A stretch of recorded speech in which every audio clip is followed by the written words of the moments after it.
Good afternoon, guys. We're recording this live here at Kilton Mine. However, we're unable to upload because of the remoteness and we have no Wi-Fi signal or 4G network. We're at a place called Kilton Pit. It is in Broughton.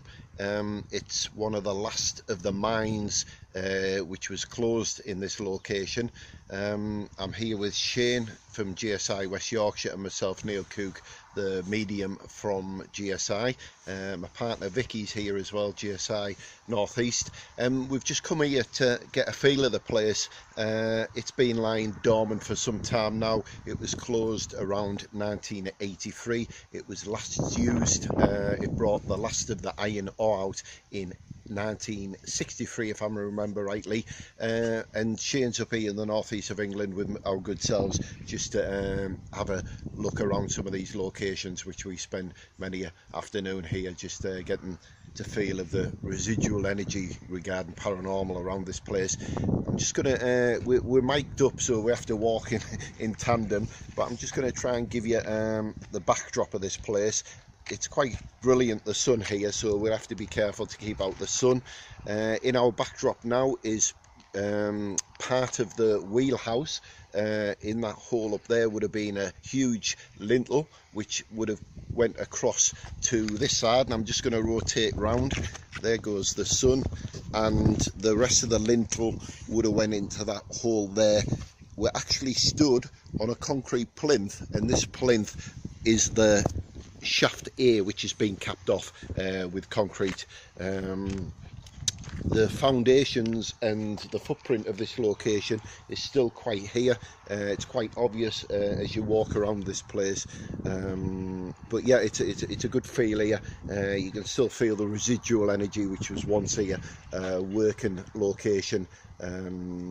And obviously, other than the motorbikes which have been racing around here, doing a bit of off-roading, it's nice, peaceful and quiet. I'm just going to go to the other camera view.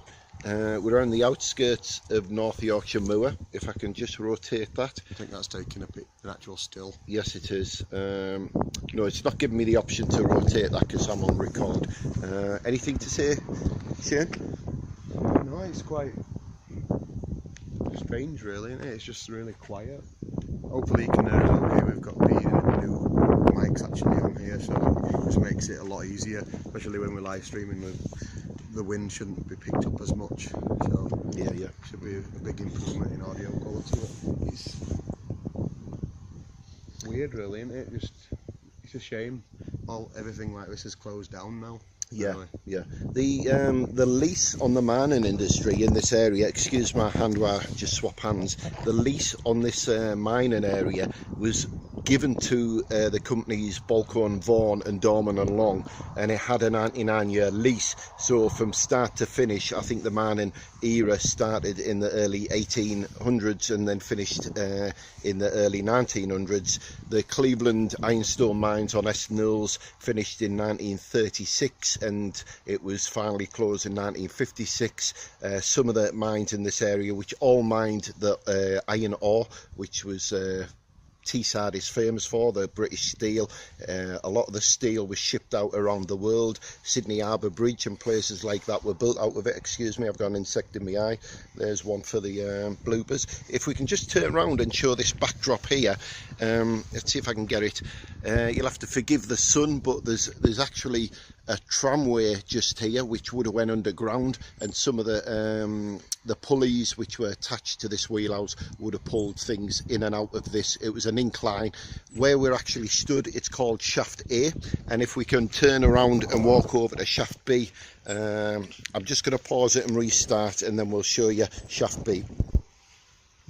We've just relocated. We're actually on shaft B. This gives you a better picture. This mine, Kilton Mine, consisted of two main shafts, one going in, one going out. The other part of the wheelhouse would have been here up above us, and then obviously one would have been the exit and one would have been the entrance to the mine going down underground. I think its diameter was around 6 meters, it says on the plaque on there. It tells you when it was capped, and like I say, this big concrete plinth is obviously capping it off. The rest of the location, there's some part of the buildings up on the top here. There's some part over here. You have to remember there'd have been a tramway running through here, because a lot of the stuff which was moved from one location to the main railway network and then off to the blast furnaces would have went on trams, and these tramways lead along this old dirt track now. It's long gone and buried, and I dare say the local scrap merchant took all the tram lines as well, but it's a good size footprint. It's on Google Maps, it's on Wikipedia, it's on the history of East Cleveland mines. It's known as Kilton Mine if you want to look it up. Aye, we're continuing in the new area now. We're right on the top. If you look just below me, a bit of a drop here. It's part of the actual wheelhouse, and it's got a pretty cool view. You can see that was, just trying to get my bit, that where I'm pointing there, that's where the shaft B was, and that bit there where you can see the graffiti, that's where shaft A was. Is that right? Yep, that's correct, yeah.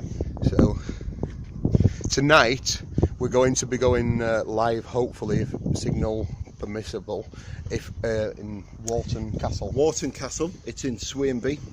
It's on Castlebank Lane in the North Yorkshire riding. It's a historic place. It's a, I think, 12th or 13th century gatehouse. A lot of history behind it. It's a place where a lot of your paranormal world go just to spend some time there in between major hunts. Mary Queen of Scots was once there. She stayed there prior to moving on before capture. It's also a place which has Roman history as well, because it was initially built as a Roman fort. It was on a crossroads of three main roads which we've talked about before, one leading off towards York, one towards Newcastle, and one over to the west of the country. In our backdrop over here now we've got Redcar, which is on the northeast coast of England. We've got Saltburn, whether you can see the Victorian style houses on the edge of the cliff, and the wind farm on the northeast coast of England, right off in the distance. Like I say, we're just a little bit along the coast in Broughton, and fortunately it's nice and sunny, and fortunately we can't see the camera and we're squinting, and we've got lots of wrinkle lines due to that. They went flying. But yeah, we're off to Walton Castle tonight. There's an Anglo-Saxon church right next to it, 16th century. There's some history in the graveyard of this. Apparently when my brother did his family tree prior to moving to Australia, we actually found out that some of our ancestors, it's my mum's teeth, sorry, our ancestors actually came from Swainby, the little village of Swainby, and the Marmaduke family were some of our early ancestors, and we have links there, and I'll tell you a story about that tonight from our live lead. Cool.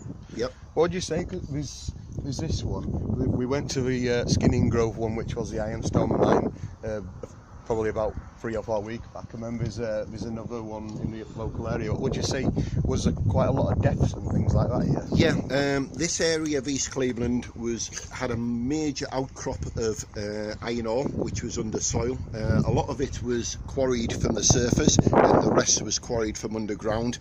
The Cleveland Hill side of it itself was the main outcrop, and that outcrop actually runs right away to Lincolnshire, if anyone knows that area, Lincoln and that around that area. This pit didn't have many deaths in this location. I think there's only 5 recorded, but there may be a lot more other than these 5 recorded. You have to remember we're talking 18th century works here. The health and safety very poor. Things would have went wrong as in the tools they were using, the machinery, and down to health and safety as well. But it's the main pit where there was a problem, it was a pit called Lumpsey Pit. They had a backdraft of gases and there was a large explosion there, and there was a major loss of life. I'm not sure in total, but anyone local watching this feed, which is going to be uploaded shortly, would know the history around that. All the main mines in this area, and there's too many to mention, they're all interlinked, so at some point you would have got access from this pit to the Loftus Pit to the Skinning Grove Pit and Lumpsey, and the other ones. There's a network of mine tunnels underneath this location, even running towards the Eston area of North Yorkshire, and all these mines were all interlinked through a tramway system. Once the iron ore was brought to the surface, it was then put onto carriages on a small tramway, small gauge, and then off it went towards the coast, towards that wind farm which I pointed earlier, and then it would have went to the smelting pits, the blast furnaces, and then shipped off as iron ore around the world. Right. Thank you very much, Neil, for all that information. Yes, thank you, and we'll see you tonight, hopefully, and we'll give you a shout out when you join us. Yeah. Even if we can't get live, we will definitely record some videos and put them up throughout the night. Yes, and we're using some ITC tonight, the Equivox, the Ovulus, and the EVP, the classic EVP night vision camera, and what we can upload there and then we'll certainly upload first thing. Thank you, guys. Yep, have a good day, guys.